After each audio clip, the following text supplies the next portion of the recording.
This is the video for lecture 4.1 of statistics. And so we're now entering chapter 4, and chapter 4 has to do with what's called linear regression. So the first thing I want to talk about is correlation. So let's say that I felt like my dog did not like to walk when it's hot outside. So something that I could do to start measuring that to see if that's really true is I could keep track. So let's say I go 10 different days, I take the dog out for a walk. And what I do is I record the temperature and then I see how many minutes the dog enjoyed walking, right? So let's say the first day it was 80 degrees and the dog walked 60 minutes. And then day 2, let's say it was 90 degrees, the dog walked 40 minutes. Day 3, it was 114 degrees, the dog walked 10 minutes.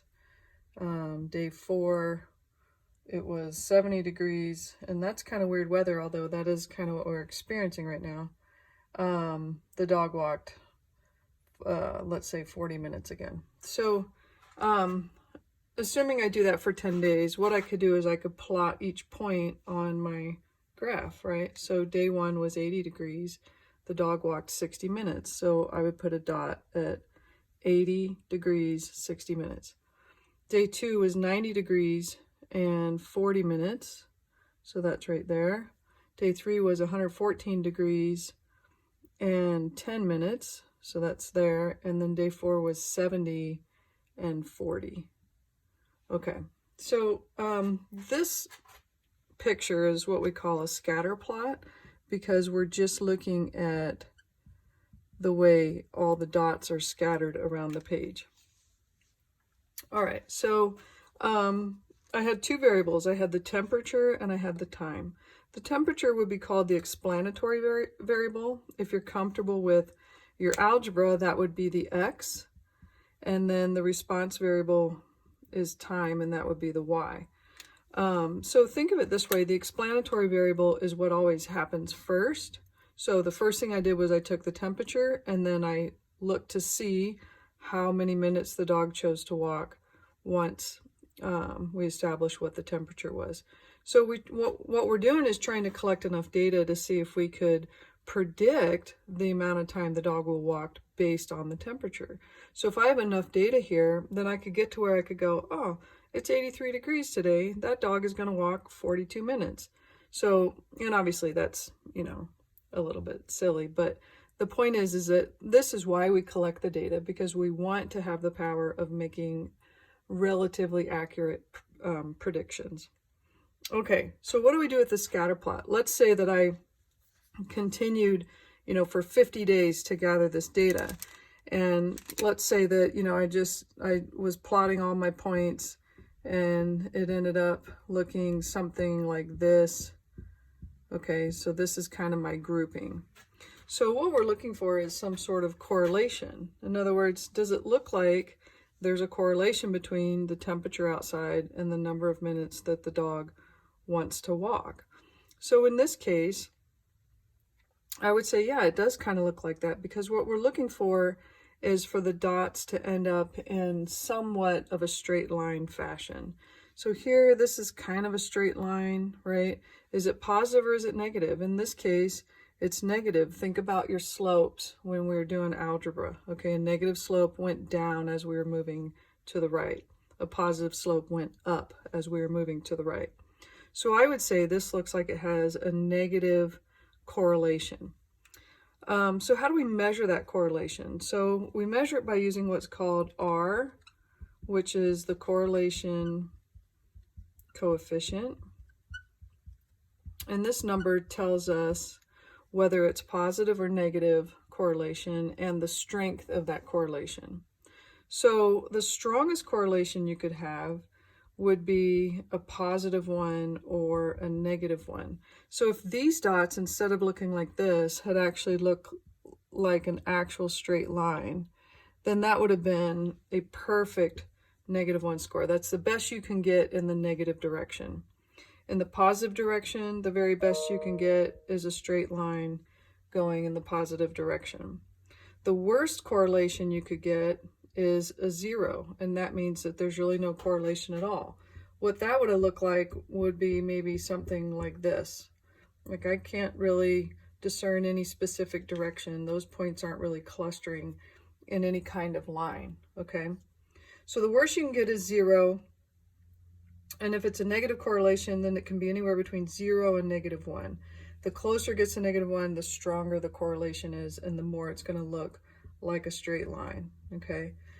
In the positive direction, you can have a correlation anywhere between 0 and 1, and the closer it gets to 1, the more of a straight line it is, the more perfect it is. And the closer to 0 is the less that correlation would appear to be.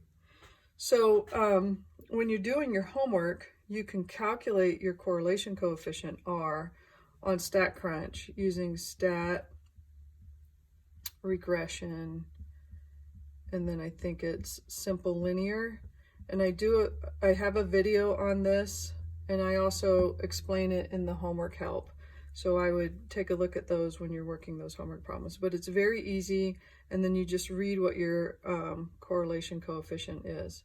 Now, in some of the questions, they want you to tell them whether or not that's substantial. In other words, if I have a 1 or a -1, then I would be like, oh yeah, this is a really strong correlation. If it's 0, I would say, no, there's no correlation at all. But where would the cutoff be? You know, is 0.5 good? Is 0.6 good? Is 0.9 good? Like, where is that cutoff? And one of the things we do to determine the cutoff is what we do is we take the absolute value of the correlation coefficient and we see if it's greater than our critical value. And a critical value can be found in a table. It has a list of critical values. And those tables are accessible on the homework problems.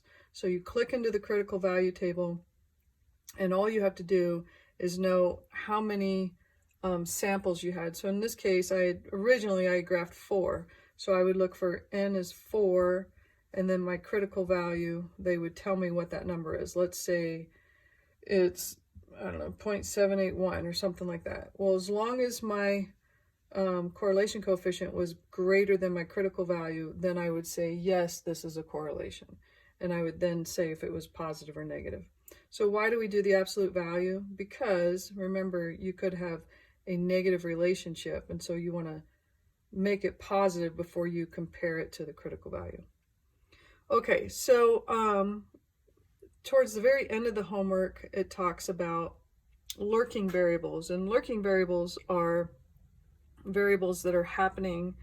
They're kind of lurking around, they're happening, but they're not necessarily what we're looking at in the study. So I might do this whole study and be like, wow, you know, this is a really great correlation. Let's say my correlation was -0.9. Negative because it's going in that direction, 0.9 meaning it's pretty strong, right? It's almost at 1, at -1. So as a researcher, I might say, yep, you know, the temperature outside and the time my dog walks, those are correlated. But, you know, maybe they're not. Maybe they have nothing to do with each other. And maybe the reason my dog's walking these particular times a day, you know, has to do with something entirely different.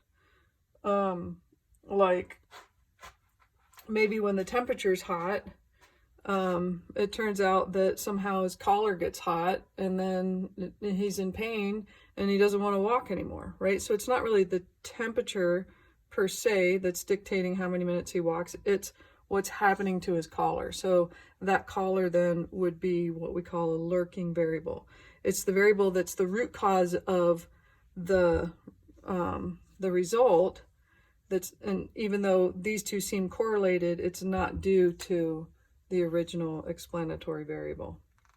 So take your time on this homework assignment and try to, you know, kind of pay attention to why we're doing this. People tend to get lost a little bit in chapter 4 because it's just a lot of math and concepts thrown together. And if you could sort of back up and just remember, what are we doing? Well, we're looking at two variables and we're trying to see if they're correlated. How do we see if they're correlated? We get a measurement of the correlation coefficient, and then depending on what it is, we compare it to a critical value to determine whether we would consider that a good correlation. Okay, and then sometimes we have lurking variables involved.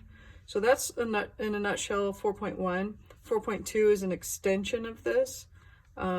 So like I said, try to take your time with this and get a pretty deep understanding of what's happening of the bigger picture, so that when we jump into 4.2, you won't feel quite so lost. All right, that's all.